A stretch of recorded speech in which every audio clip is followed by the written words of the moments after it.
नमस्कार दोस्तों, मैं आपका दोस्त महावीर ग्रीन स्टार चैनल से फिर आपके सामने लेकर आए हूँ एक और अच्छी सी वीडियो। मेरी इस वीडियो को देखने से पहले मेरे ग्रीन स्टार चैनल को सब्सक्राइब करें, लाइक करें, शेयर करें, कमेंट करें। तो दोस्तों शुरू करते हैं आज की वीडियो। आज की वीडियो है BA 5th semester history unit first. Question है दोस्तों, सामंतवाद से आप क्या समझते हैं और यूरोप में सामंतवाद के पतन के कारणों का वर्णन करें। वेरी इंपॉर्टेंट क्वेश्चन है दोस्तों, हिस्ट्री के नोट्स हैं ये, एग्जाम के अंदर 100% आता है क्वेश्चन। तो शुरू करते हैं कि सामंतवाद का अर्थ, कि सामंतवाद को मध्ययुगीन यूरोपीय सभ्यता का आधार स्तंभ कहा जाता है। सामंतवाद का अंग्रेजी शब्द फ्यूडलिज्म है। यह जर्मन शब्द फ्यूड से बना है, जिसका अर्थ है भूमि का टुकड़ा अथवा जागीर। इस प्रकार सामंतवाद का संबंध भूमि अथवा जागीर से है और इस शब्द के आधार पर स्पष्ट है कि यूरोप में राज्य की संपूर्ण भूमि का स्वामी तब शासक के पास था।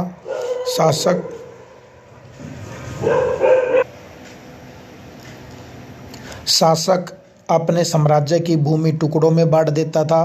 वह एक फीफ अर्थात भूमि के टुकड़े को अपने अधीन किसी व्यक्ति को दे देता था तथा उस पर कुछ शर्तें लागू करता था।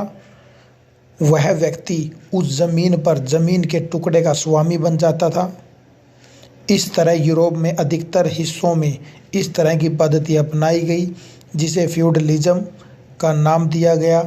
इस प्रकार कहा जा सकता है कि सामंतवाद प्रथा भूमि और उसके संबंधों पर आधारित व्यवस्था है।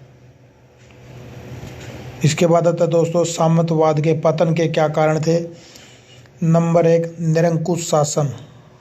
कि 16वीं शताब्दी में फ्रांस, ब्रिटेन, स्पेन, पुर्तगाल, ऑस्ट्रिया सभी देशों में निरंकुश शासक अपनी सत्ता को मजबूत करने में सफल रहे।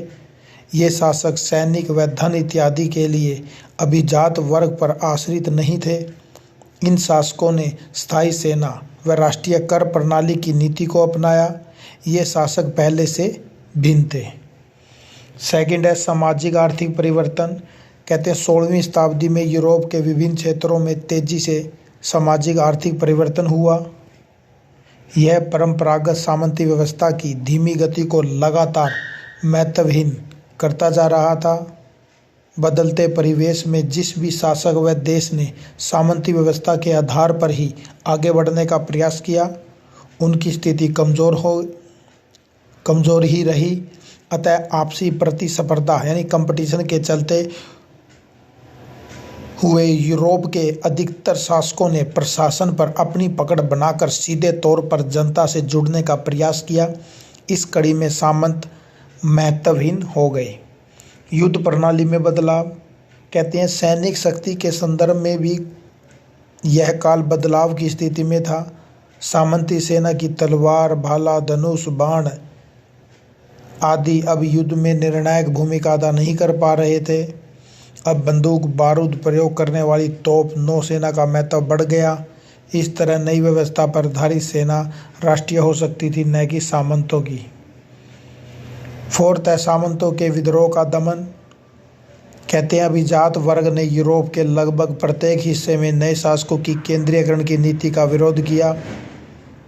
उदाहरण के लिए इंग्लैंड में 1497, 1536, 1547, 1549, 1553 में और फ्रांस में 1461 और 1483 के बीच हुए विद्रोह इसी श्रृंखला का हिस्सा थे। नए शासकों की संगठित, सुशासित व बेहतर हथियारों वाली सेना के मुकाबले में इनके विद्रोह समाप्त हो गए। दूसरी ओर जन सामान्य ने भी अपनी आंखों के सामने ही सामंतों की हार को देखा। पांचवा है कर प्रणाली। कि राज्य के नए शासक तंत्र में सेवा की तुलना में कर प्रणाली को महत्व दिया जाता था। शासक को पर्याप्त मात्रा में धन की जरूरत थी। इसके लिए शासक को राजस्व के नए स्रोतों को महत्व देना पड़ा। सामंतों की स्थिति लगातार कमज़ोर हो रही थी। अतः शासक ने व्यापारी और साहूकारों से धन कर के रूप में, सहयोग के रूप में उधार लेना शुरू कर दिया। इस प्रकार व्यापारी और साहूकारों को शासक के साथ संबंध स्थापित करने का मौका मिल गया। इसी तरह यह गैर अभिजात वर्ग की तुलना में अधिक महत्वपूर्ण बन गया या महत्व रखने लगा। छठा है कृषक विद्रोह यानी किसान विद्रोह। सामंत प्रणाली के तहत किसानों का शोषण होता था। सामंत उन पर अत्याचार करते थे। ये अत्याचार और शोषण सामंत व विकास किसान वर्गों के बीच एक निरंतर संघर्ष का कारण थे। अकाल व भूखमरी के वर्षों में जहां सामंत अपने अधिशेष दोहन को बरकरार रखने की कोशिश करते थे, वहीं किसान जीवित रहने के लिए इस दोहन में रियायत के लिए संघर्ष करते थे। कुछ क्षेत्रों में अपेक्षाकृत समृद्ध किसान ज़्यादा सक्षम तरीके से सामंतों के शोषण का विरोध करने में सफल होते थे। वस्तुतः यह किसानों व सामंतों के बीच आंतरिक वर्ग संघर्ष था जो धीरे धीरे सामंत प्रणाली का विनाश कर रहा था। आपसी झगड़े तथा युद्ध। कहते हैं सामंतवाद के उदय का कारण अराजकता और असुरक्षा के माहौल को समाप्त कर शांति व सुरक्षा व्यवस्था स्थापित करना था। परंतु कुछ महत्वाकांक्षी सामंत अपने स्वार्थों के कारण आपस में लड़ते झगड़ते रहते थे।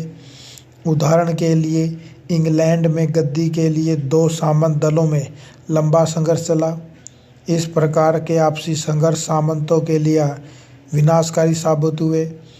इन झगड़ों में बहुत से सामंत मारे जाते थे और धन खर्च होता था। अतः इससे सामंत सैनिक और आर्थिक रूप से कमज़ोर होते गए। आठवां है धर्म युद्धों का प्रभाव। कहते हैं 1095 से 1291 ईस्वी तक चले धर्म युद्धों ने भी सामंतवाद को कमज़ोर कर दिया। ये युद्ध ईसाइयों के पवित्र स्थल जेरूसलम को लेकर हुए, जिस पर मुसलमान तुर्कों ने अधिकार कर लिया था। पोप की अपील पर सामंतों ने इन युद्धों में भाग लिया। इन युद्धों में बड़ी संख्या में सामंत मारे गए। अनेक सामंतों ने अपनी जागीरें गिरवी रख दी थी या बेच दी थी। अतः इन धर्म युद्धों ने सामंत का विनाश कर दिया।